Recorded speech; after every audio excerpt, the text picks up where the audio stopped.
আসসালামু আলাইকুম। আপনারা সবাই জানেন খুব সম্প্রতি শেষ হয়ে গেছে তাবু বিলাস সিজন 4, যেটি সাহারখোলার মেঘনা নদীর পাড়ে অনুষ্ঠিত হয়ে গেছে। এবং সেই তাবু বিলাস সিজন 4-এর একটা অন্যতম একটা আকর্ষণ ছিল যাত্রাপালার একটা নাটক। এবং সেই যাত্রাপালাটা খুবই শর্ট স্ক্রিপ্টে এবং খুবই শর্ট রিহার্সেলে অনুষ্ঠিত হয়েছে। এবং সেই যাত্রাপালায় আমি Ns Romman আমি অভিনয় করেছি সম্রাট শাহজাহানের চরিত্রে। ডিজে লিটন ভাই অভিনয় করেছিলেন সম্রাট শাহজাহানের পুত্র সেলিম চরিত্রে। ডিজে লিটন ভাইয়ের ওয়াইফ উনি অভিনয় করেছিলেন আনারকলি চরিত্রে, এবং তাদেরই যে ছোট সন্তান লুলু সে একটি অ্যাঞ্জেলের চরিত্রে অভিনয় করেছেন। এবং সেই গ্রামীণ ঐতিহ্যের যে যাত্রাপালা, সেই যাত্রাপালাটার নাম ছিল হারুন 5-এর ভালোবাসা। নামটা পিকুলিয়ার, আসলে একটা ফানি একটা নাম দেওয়া, হারুন 5-এর ভালোবাসা। মূলত আসলে এই যাত্রাপালাটা অনুষ্ঠিত হয় বাইকারদের উদ্দেশ্যে কিছু মেসেজ দেওয়ার জন্য। তো সেই যাত্রাপালা, গ্রামীণ ঐতিহ্যের যাত্রাপালা, একটা কমেডি নাটক। খুব স্বল্প সময়ের জন্য যেহেতু অভিনয় করেছি, সেই কারণে অনেক ভুল ত্রুটি আছে, সেগুলো আপনারা ক্ষমা সুন্দর দৃষ্টিতে দেখবেন। তো চলেন আমরা এখন আপনাদেরকে সরাসরি মঞ্চে নিয়ে যাব তাবু বিলাস সিজন 4-এর হারুন 5-এর ভালোবাসা সেই যাত্রাপালায়। Let's go. সম্রাট শাহজাহান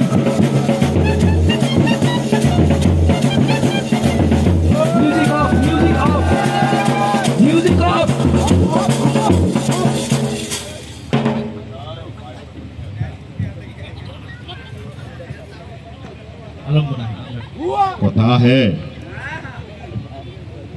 বাংলার বিহার উড়িষ্যার নবাব আমি। সাহারখোলার আকাশে আজ দুর্যোগের ঘনঘটা। কে তাকে আশা দেবে? কে তাকে ভরসা দেবে? কে দেখাবে এই জাতিকে আলোর পথ? আলমপুরা, আজকে আপনাকে অনেক বিচলিত মনে হচ্ছে। হ্যাঁ, আমি বিচলিত। আমি আজ বিচলিত, শঙ্কিত। আমার পুত্রের এই রাজ্যের প্রতি মন নাই, তার আমার এই সিংহাসনের প্রতি লোভ নাই। সে শুধু উরুন চণ্ডীর মতো ঘুরে বেড়ায়। কি হবে আমার রাজ্যের? কি হবে আমার এই প্রজাদের? আমি আমার এই সহায় সম্পত্তি নিয়ে বড়ই বিচলিত।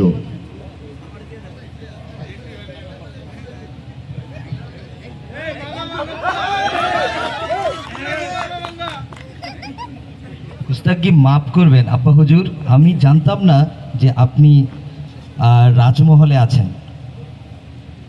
আজকাল তো তোমাকে দেখাই যায় না সেলিম, কোথায় থাকো তুমি? আব্বা হুজুর, আমার এই রাজ্যপট, সিংহাসন, এগুলি আমার ভালো লাগে না। আমার ভালো লাগে ডিজের তালে তালে আমি পাহাড়ে, সমুদ্রে শুধু ঘুরে বেড়াবো আর সাজেকের মাইল ফলকের সামনে গিয়ে ছবি তুলবো। আব্বা হুজুর, এটাই আমার চাওয়া। আমার এসব আর ভালো লাগে না। তো তুমি এখন কি করতে চাও বৎস? আব্বা হুজুর, যদি কিছু মনে না করেন, আমার একটা আর্জি ছিল। কি আর্জি বলো? হুজুর, উজির পুত্র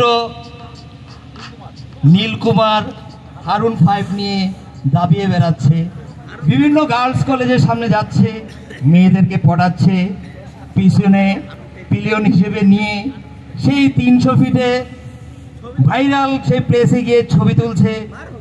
এগুলি আমার দেখতে আর ভালো লাগছে না। আমিও চাই আব্বা হুজুর, আমি একটা হারুন 5 কিনবো। হতে পারে না। তুমি একজন রাজার পুত্র, তুমি কেন হারুন 5 কিনবে? তুমি আমার অর্শর থেকে তুমি একটা টাকরা জোয়ান সেক্সি একটা অর্শ নিয়ে গার্লস স্কুলের সামনে দিয়ে ঘোরাঘুরি করো, যেমনটা আমরা করতাম। দেখবা এক সময় তোমার ওই সুন্দরী রমণীরা তাকিয়ে থাকবে। না না আব্বা হুজুর, আগের সেই দিন আর এখন নেই। এখন দিন পাল্টে গেছে। এখন হারুন 5 ছাড়া গার্লফ্রেন্ডও থাকে না, পিলিয়নও থাকে না, কিছুই থাকে না। আমার এই হারুন 5 নাই বলে আমার গার্লফ্রেন্ড আমাকে ডাম্প করে চলে গেছে আব্বাজান। এখন আমি কি করব? আমার একটা হারুন 5 লাগবেই আব্বাজান।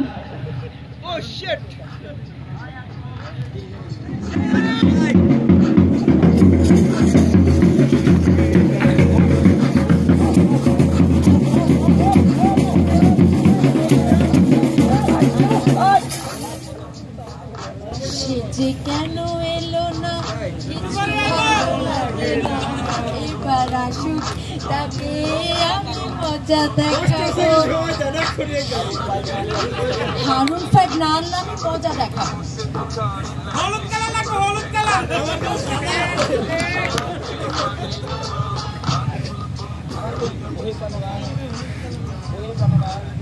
ওহে প্রাণনাথ, কোথায় আপনার হারুন ফাইভ? আমি আপনার পিলিয়ন সিটে বসে লিটনের ফ্ল্যাটে যেতে চাই, সানার যেতে চাই। কত কি স্বপ্ন আমার। আনারকলি মেরে জান, আব্বা হুজুর বলেছেন আমরা রাজবংশের, আমি শাহজাদা। আমাদের এই হারুন ফাইভ প্রজারা চালাবে, গরিবদের জিনিস। আমাদের জন্য রয়েছে অশ্ব। না না শাহজাদা, আমার সখীদের সব বয়ফ্রেন্ডদের হারুন ফাইভ আছে। তাদের বয়ফ্রেন্ডরা 300 ফিটে ঘন ঘন ব্রেক মেরে ঘুরতে যায়, পাহাড়ের ট্যুরে চলে যায়। আমার শাহজাদা, আমার হারুন ফাইভ লাগবেই। হারুন ফাইভ না থাকলে আমি ওদের পুত্রের সাথে জড়িত হব। একই বিপদে ফেললে প্রভু, কোথায় পাবো আমি হারুন ফাইভ? কে আমাকে কিস্তিতে একটা হারুন ফাইভ দিবে অল্প অল্প ডিসকাউন্টে? এমন কি কেউ নেই? হে প্রভু, আমাকে রক্ষা করো।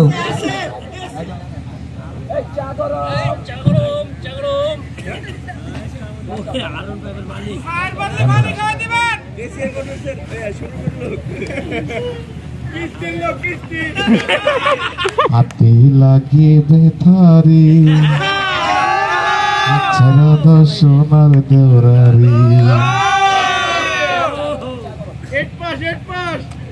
হাতে লাগে ব্যথারে ছাড়া দর্শনার দেওরারি। একটা হাইড্রোলিক চা দাও আমাকে।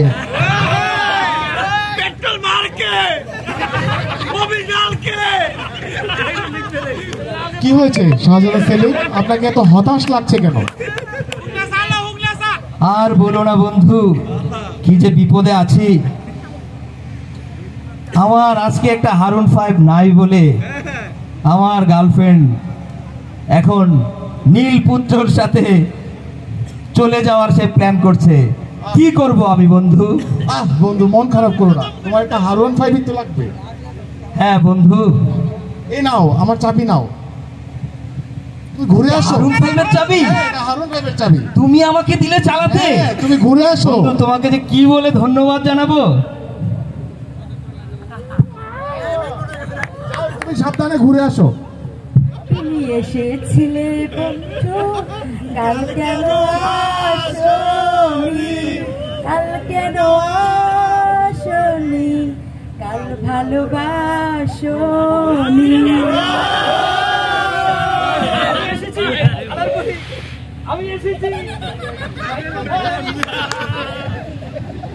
এই যে আমি এসেছি, এই যে আনারকুলি, এই যে তোমার সেই হারুন ফাইভ। আর এই হারুন ফাইভ নিয়ে আমরা 300 ফিট যাব, সেই ভাইরাল প্লেসে যাব, সেখানে গিয়ে ছবি তুলবো। যেখানে না ছবি তুললে বাইকাররা যাতে উঠে না, আমি তোমাকে সেখানে নিয়ে যাবো আনারকুলি। আমার কাছে লজ্জা করে না?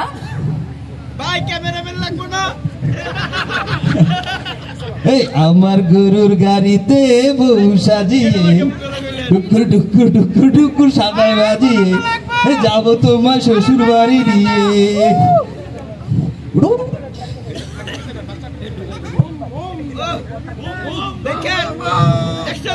পিজ্জালা এই মনটাকে ভালোবেসেছি, তার মাঝে এই মনটা রে।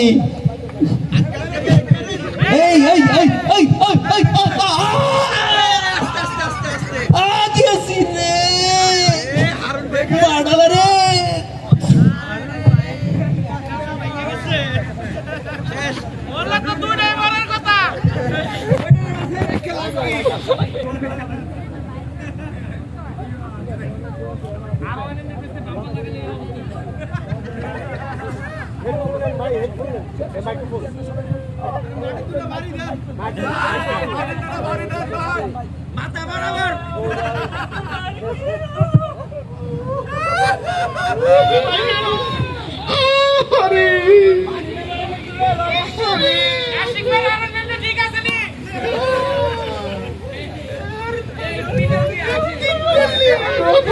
আমার বন্ধুরা হারাইলাম।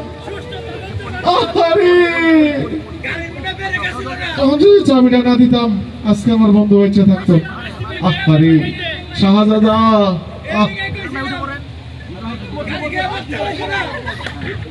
জাদুর কাঠিতে উঠেছে।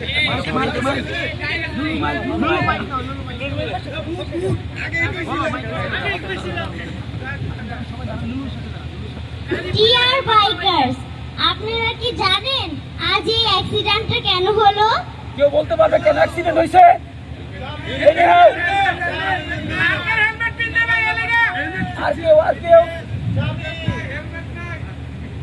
আর কেউ সম্রাট সালাম বলুন। কে বলছেন? Over speed. R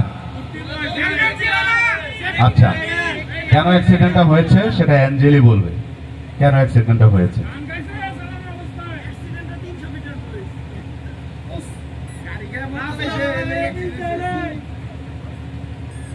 safety issue, over speed and helmet.